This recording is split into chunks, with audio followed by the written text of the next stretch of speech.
Who raised you more, your parents, your grandparents, or someone else? This changes the rules forever. That's exactly what I thought when my father, in front of a full table of relatives and plates that still smelled of Christmas dinner, tapped his glass and called me dead weight before telling me to pack my bags and leave by tomorrow morning. As if I were some kind of squatter taking up oxygen in his house rather than the daughter who had been quietly paying the mortgage every month for years without once demanding thanks or even acknowledgement. I sat there stunned for a moment. Not because his words shocked me, he has always loved little performances, the kind that earn him a laugh at someone else's expense. But because I realized that for the first time in my life I did not feel the urge to explain myself, to shrink, to apologize, or to try to win back a place that I had already bought and paid for with my own money.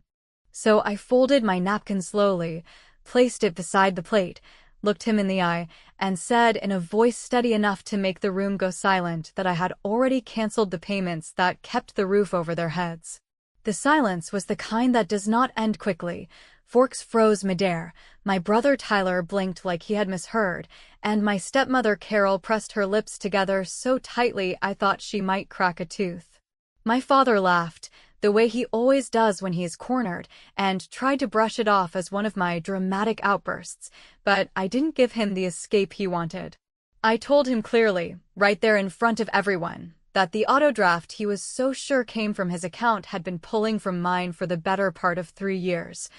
Starting the week Carol came home from her surgery when he swore he was too stretched to manage it and promised, handwritten, signed on a scrap stuck to the fridge, that he would pay me back once things evened out.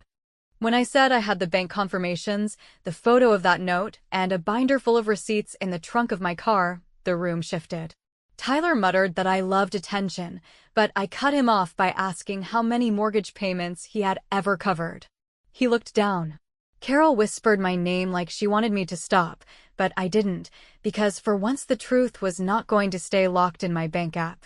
I laid it out. The last 4 months had come from the emergency fund I had rebuilt by working nights after my bookkeeping clients went home, and I was finished draining myself while being treated like a parasite.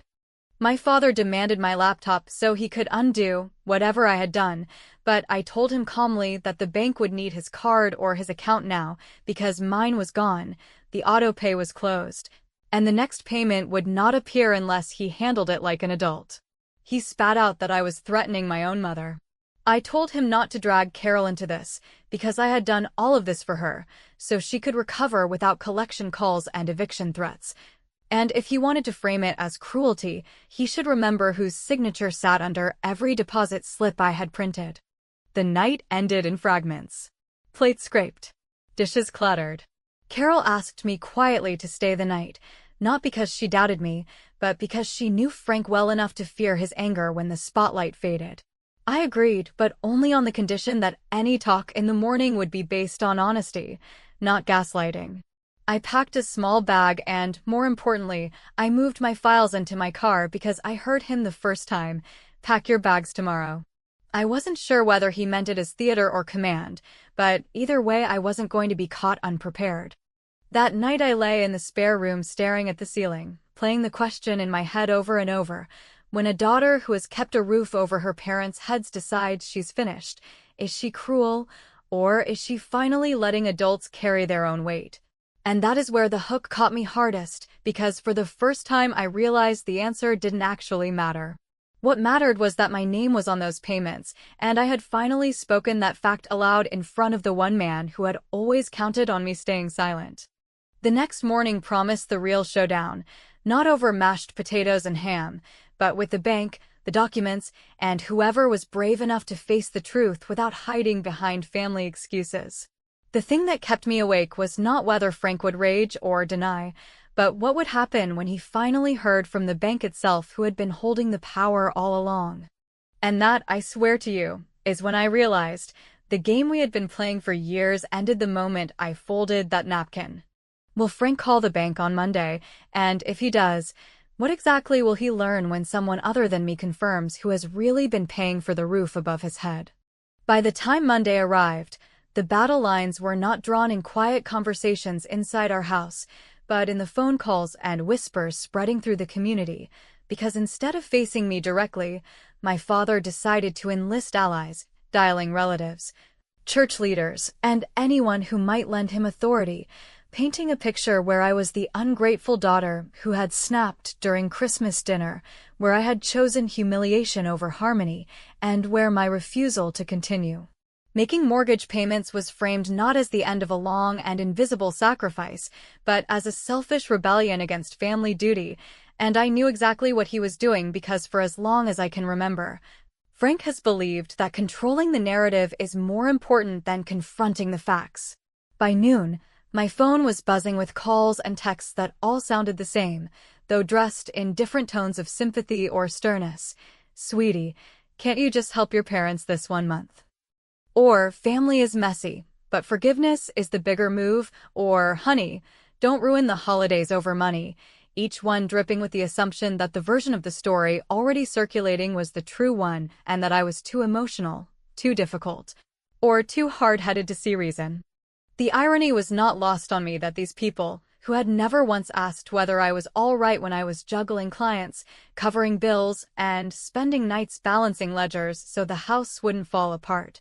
suddenly had endless advice when I chose to stop sacrificing myself. And yet, amid the noise, Carol did something that surprised both of us. When I suggested going to the bank to get a printed history of the payments, she said yes without hesitation, without checking Frank's mood or waiting for his approval. And that small decision told me more about where her loyalties were shifting than any words she might have spoken. We sat down with a woman behind the desk who introduced herself as Elena, and the moment our eyes met we both recognized each other from years back, when I worked as a temp reconciling escrow accounts, and the look on her face was not pity but recognition.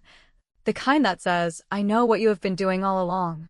Elena didn't need me to spin a story, because the numbers spoke for themselves, month after month, draft after draft, my name, my account, my funds, not once my father's and not once Tyler's, though he had been quick to laugh at the dinner table when Dad called me deadweight. Carol traced the lines on the page with her finger, reading slowly like someone decoding a language she should have learned years ago, and I could see in her eyes both the dawning recognition and the weight of betrayal.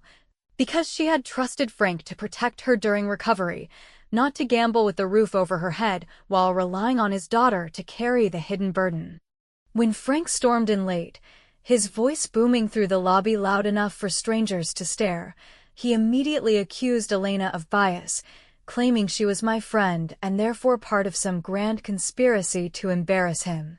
But Elena smiled the practiced smile of someone who has dealt with belligerent customers 1,000 times and simply offered to bring in her manager if he felt uncomfortable, which forced him to sit down and quiet himself, because the one thing Frank fears more than being contradicted is being made a spectacle in public. Elena explained calmly that the autopay could only be reinstated from an account belonging to a borrower listed on the loan, and Frank turned to me as if expecting me to volunteer to continue, but I stayed perfectly still. And when Carol also chose silence instead of rescue, the entire weight of responsibility shifted directly onto his shoulders. That was the moment when the story he had been telling others began to collapse, because it was no longer about a hysterical daughter making trouble, but about a father faced with hard proof in a professional setting, with staff and paperwork and witnesses who had no interest in protecting his pride. To make matters worse, Carol asked the simplest and most devastating question. "Do you want me to add my own card now, Frank?" The number spoken aloud was heavier than she had realized, and though Elena assured her it could be managed monthly, the truth was unmistakable. Without me, they were exposed. And not because I had abandoned them, but because Frank had built an entire illusion on the back of my silence. When I asked Elena, in front of both of them, whether a handwritten promise carried any weight if I relied on it to my detriment, she explained that while it wasn't a legal contract in the strictest sense, it was still evidence of intent,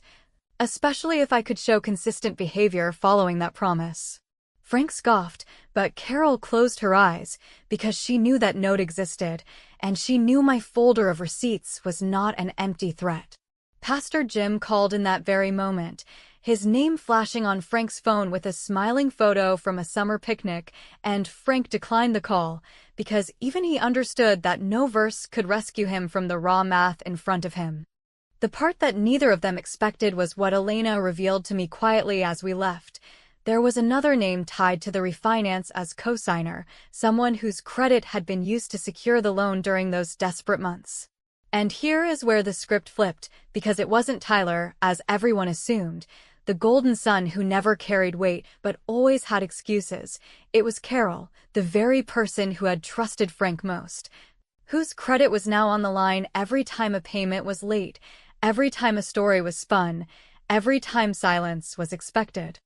That revelation didn't just change the numbers, it rewrote the power in the house, because suddenly the person Frank thought he was protecting was the person he had put most at risk. And the daughter he had dismissed as useless was the only one who had kept the entire arrangement from collapsing long before Christmas dinner. And as I walked out of the bank with Carol beside me, holding the papers that proved everything, I realized that the story everyone thought they knew, the one my father had been spreading for years, was about to fall apart, because the truth wasn't just mine anymore. It belonged to Carol too, and Frank could not stop her from seeing it with her own eyes. Carol, not Frank, is the cosigner whose credit is exposed, and with that single fact, the entire power dynamic inside the family flips in a way that no one, least of all my father, had prepared for.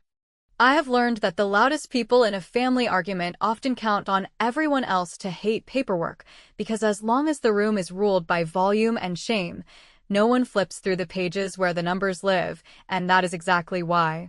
The morning after the bank visit, I took the stack of payment histories Elena printed for us, the photo of the signed fridge note promising reimbursement, the refinance memorandum that spelled out in plain language that I could make payments without acquiring ownership, and the small, slightly crooked signatures from each of us, and I spread them across my kitchen table like a ledger of choices made and consequences delayed, reminding myself that while love is messy, arithmetic is not, and that if I kept everything in my head, I would keep arguing with ghosts, while the people who benefited from my silence kept telling a story that only worked as long as the receipts stayed out of sight. Carol's name as cosigner sat on the top page like a warning label, because once I understood that every missed payment dinged her credit and not just Frank's pride, the question stopped being whether I could endure one more month of being the secret backstop and became whether I was willing to let the person who had trusted me most take the hit for a man who had turned humiliation into a holiday toast. So I called Elena first and asked what, within the rules, I could request as the person who had been initiating transfers, and she said I had no right to internal notes, but every right to my own authorizations and to a plain language explanation of grace periods, late fees, and hardship options that would move the payment responsibility without burying Carol under penalties. Because I am a bookkeeper and because staying sane sometimes means putting things in order, I also pulled out the thin manila folder I had tucked behind a stack of client receipts, the one with the clumsy agreement we wrote the week Carol came home. A piece of paper so homespun an attorney would laugh at it, but still useful because it contained the one thing that matters in families where financial help becomes oxygen: a date, an amount written out in words, Frank's signature promising to reimburse once his bonus posted and once Tyler's hours stabilized, and beneath that a one-paragraph addendum from the refinance appointment, what the notary called a memorandum of understanding, stating that if reimbursement did not occur within a reasonable time, I could pursue a lien for services rendered as the household bookkeeper and caregiver, which is not ironclad and not simple and certainly not elegant, but it is a footprint left by adults who knew in their bones that we were asking me to carry something enormous under the cover of affection. I drove to the free legal clinic at the library on Thursday night because I wanted a neutral adult to tell me I was not crazy, and a volunteer attorney with soft eyes and a blunt way of speaking read my pages slowly, asked two precise questions. Did I rely on their promise to my detriment, and could I document the sequence, and then said a sentence that felt like a floor under my feet? You do not have a lottery ticket, you have leverage, and leverage is enough, because a notice of intent letter Sent certified and copied to his work email can move mountains without a bulldozer, and a small claims filing, while boring and unglamorous, can formalize what everyone pretends is too personal to name. Which is that debt within a family is still debt when one person cashes out years to keep another person's story intact. Driving home, I kept thinking about the predictable blowback. People love to say, "Why bring lawyers into it? It's family," as if creditors care about casseroles. And I laughed out loud at the thought that anyone might accuse me of being dramatic for writing a letter when I had been paying in silence for years. So I drafted the notice that night with careful language and zero heat, listing dates and amounts in words, asking Frank to move the payment to his own account before the grace day, to reimburse a modest portion over 12 months, and to sign a single sentence acknowledging that Carol's credit had been placed at risk without full transparency. I slid one copy under his office door at home because I wanted him to face it privately before posturing in public. I mailed another to the address on his license because men like Frank only respect stamped envelopes. And I sent a PDF to his work email with a delivery receipt because that is where his professionalism matters when the image of stable provider keeps the lights on. Tyler showed up that evening with a speech that sons who have never seen a bill memorize from movies, insisting that families do not do this to each other, and that I was making Dad look bad, and I asked him, gently but directly, how many times in the past year he had asked me for gas money or a bridge loan, and he stopped counting at 6, so I told him that the right thing was not complicated, that it had already been written down on our refrigerator 2 summers ago, and that if he wanted me to be the bigger person, he needed to define big as honest, not mute. Carol sat beside me and said in a voice that did not shake that she had signed what Frank put in front of her because she trusted him and because recovering from surgery had left her grateful for any calm, and that she felt sick realizing her credit was the anchor he had used to keep his image afloat. And I said something that surprised even me, which was that belief is a feeling and protection is a plan, and that from now on, if she wanted, I would help her put plans in her own name, not because I wanted to run her life, but because independence without information is just another way of being stuck. If you want the small contradiction that people online love to fight about, here it is. I know someone will jump into the comments and say the refinance was through Wells Fargo, which is true, except that it was Chase. And what matters is not the logo, but the rule that the person who pays is the person who gets to stop, and when that happens the rest of the house has to grow up in a hurry, so spare me the brand and look at the math. Frank did exactly what I expected with the letter. He tore the paper copy in half and threw it away as if paper has no memory, but the email version could not be torn, and within an hour I saw the delivery receipt ping my inbox. And the reply arrived with a subject line as bare as a summons, tonight, and a single line in the body that did not bluster or guilt or rage, but did the one thing I had been waiting for him to do since Christmas dinner, because without greeting or sign-off he wrote, "Meet me at Pastor Jim's office at 7. Carol needs to hear the truth about the refinance," which told me there was a piece I had not seen yet, and that the next conversation would not be about tone or loyalty, but about facts finally spoken out loud. The office where Pastor Jim usually meets families in crisis is lined with plaques about community service and photographs of summer picnics, but when I stepped inside that evening with Carol beside me and Frank already pacing the floor, the space felt less like a sanctuary and more like a courtroom without a bench, because everything about his posture told me that he had summoned us here not to seek reconciliation, but to control the narrative, and I knew enough about his patterns to expect that he would try to blend righteous anger with wounded pride in order to make me look unreasonable. Pastor Jim opened with a prayer, his voice measured, as though reminding everyone that God loves peace, but before the final amen could land, Frank cut in loudly, claiming that I had humiliated him at Christmas dinner, destabilized the family, endangered Carol's well-being, and jeopardized the home, and he delivered the list with the tone he usually reserves for reprimanding employees, not addressing his own daughter. I let him finish because interruptions only fuel his fire, but when Pastor Jim turned to me with a calm expression that disguised his eagerness to steer the conversation back to harmony, I answered with one sentence that had been waiting in my chest for days. I stopped paying your mortgage because you called me dead weight at your own table. And then, without raising my voice, I placed the documents on the desk, payment histories with my name on them month after month, the signed refrigerator note promising reimbursement, the refinancing memorandum that spelled out the conditions of my involvement, and even the addendum with signatures scrawled in different inks, and I slid them across the polished wood so there could be no retreat into denial. Pastor Jim lowered his glasses, read slowly, and I watched as Carol's eyes followed every line while Frank's jaw tightened, not from surprise but from fury at losing control of the script.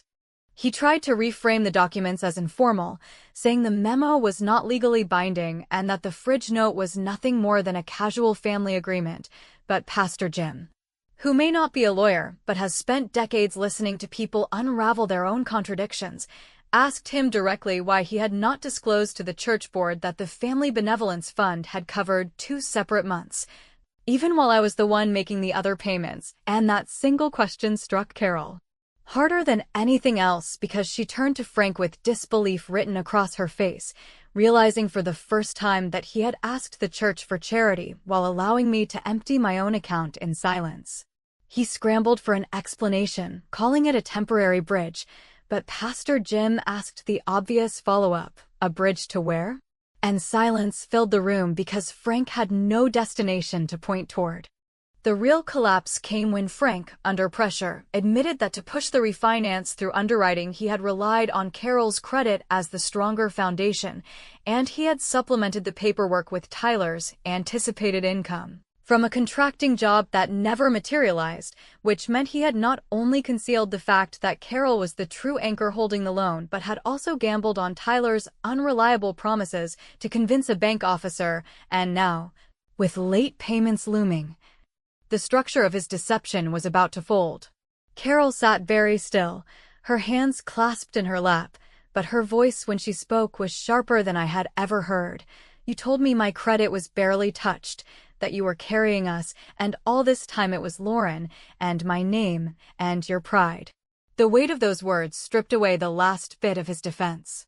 I did not gloat or raise my tone. I simply outlined the terms I considered fair and necessary. Frank would move the payments to his own account before the grace day expired. He would reimburse me in modest, steady installments over the next year. Not everything I was owed, but enough to mark the debt out loud. He would admit in writing that Carol had been placed at risk without transparency, and he would inform the church board that I was not seeking benevolence funds, nor would I continue as the family's invisible backstop. Pastor Jim nodded at the fairness of those points, though he couched it in the language of reconciliation, while Frank called it extortion. And I responded that the difference between extortion and accountability is that one happens in shadows and the other happens in daylight, with receipts. Carol added her own condition, saying she wanted her name removed from any future refinance attempts, even if it meant worse rates, because her trust had already been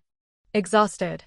Pastor Jim, sensing that the room was teetering between collapse and resolution, suggested couples counseling for Frank and Carol, not as a spiritual cure-all, but as a way of preventing further secrets from corroding their marriage, and while Frank bristled,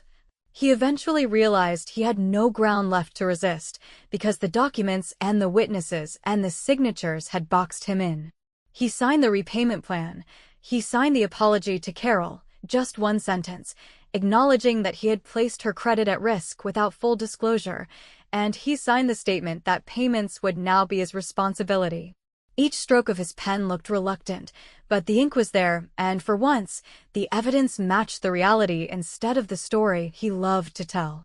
On the way out, Carol touched my arm, her gratitude steady rather than fragile this time, and whispered thank you in a way that told me she understood that the balance of power had shifted not because I screamed or begged, but because I wrote everything down and refused to shred it under guilt. Tyler texted me minutes later, accusing me of tearing the family apart, and I replied with one line, "When you start paying your share, you can talk." He did not respond. That evening, Frank sent me a photograph of the first mortgage receipt paid directly from his account, proof that for once he was carrying his own story, and while that should have felt like a victory, The satisfaction was tempered when Elena called later that night to explain that the benevolence fund payments had triggered a flag in the system, one that could lead to an audit if another request appeared within a year, and such an audit, if it spilled beyond the bank into rumor, could damage Frank's carefully constructed reputation at work. I told myself it was no longer my problem, that adults must live with the consequences of their choices, but as soon as I hung up I thought of Carol's name tied to the loan, her credit still intertwined with his, and I realized that the next decision would test whether I truly meant what I had been telling myself about boundaries, because allowing the audit to proceed might protect my dignity but destroy her financial security, and stepping in again might save her while once more letting him escape the weight of his own failures. With Frank's reputation wobbling at work and Carol's credit still exposed, will I stand back and let the consequences land exactly where they belong? Or will I intervene one last time to protect the only person in this house who never deserved to be collateral damage? When I woke up the morning after Elena's call, the question was no longer whether Frank could salvage his reputation or whether the church board would whisper about what had happened, but whether I was prepared to let Carol's financial stability crumble along with his pride, because the audit that had been flagged would not simply embarrass Frank in front of his manager and his pastor, it would tie itself directly to Carol's credit report, making every application she might file in the future, whether for a car, a medical plan, or even something as small as a cell phone upgrade, suddenly more expensive and more humiliating, and although I wanted to stand firm in my refusal to rescue him again, I could not ignore that collateral damage. For years, my silence had protected his story, but in this moment, my choice could either punish the one person who had never mocked me or draw another line that kept me free while still shielding her. So I called Elena back and asked her for the least dramatic path forward, a solution that would not undo my boundary but would prevent Carol from being dragged through bureaucratic mud, and Elena, in her calm, procedural tone, explained that the bank could annotate the file, noting that payments had been made during a period of medical hardship and had now transitioned permanently to the primary borrower,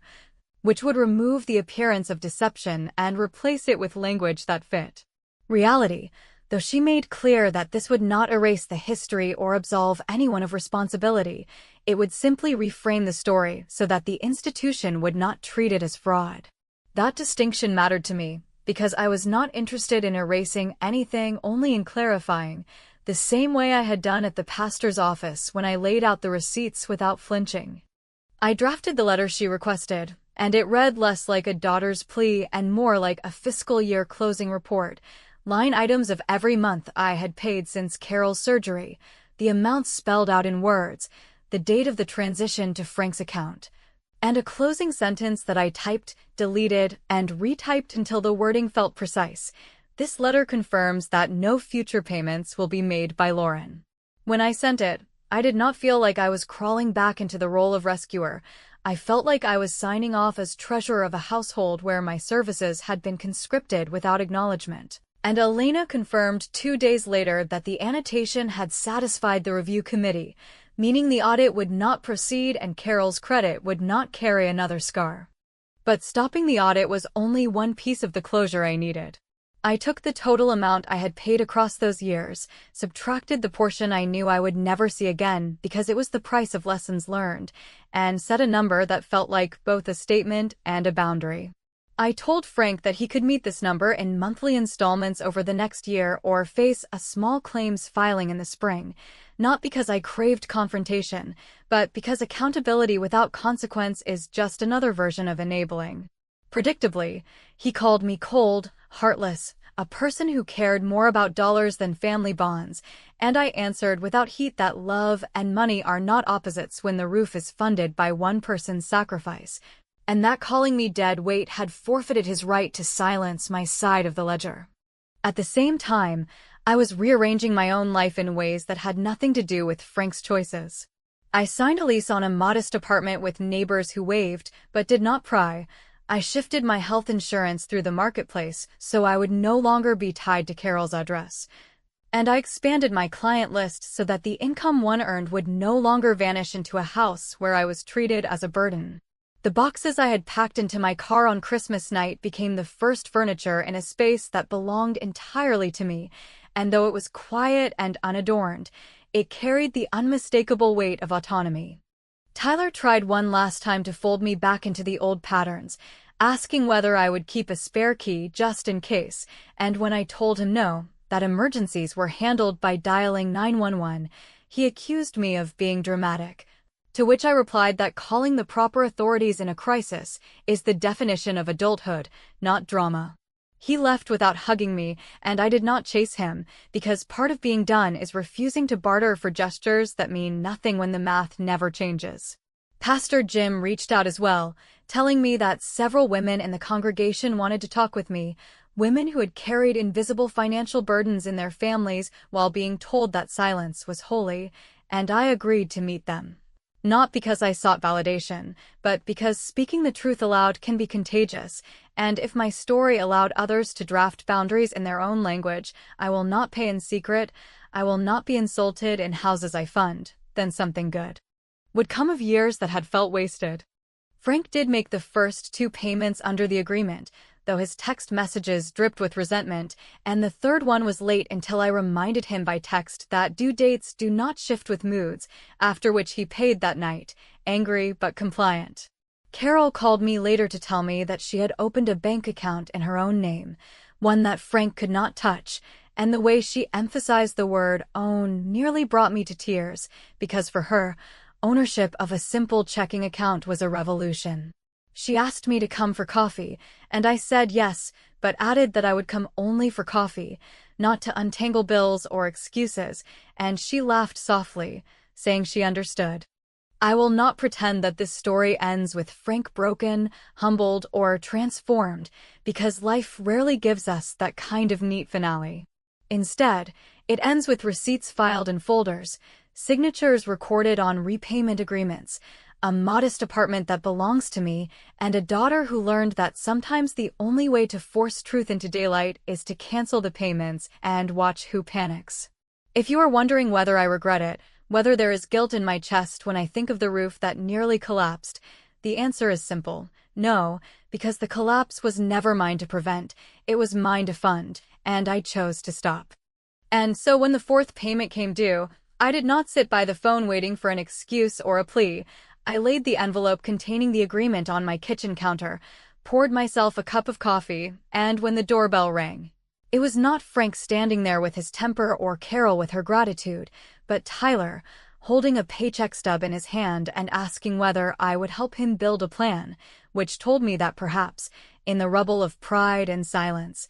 something unexpected might be growing, though whether it would last or not was a question I deliberately left unanswered, because some stories are not mine to finish.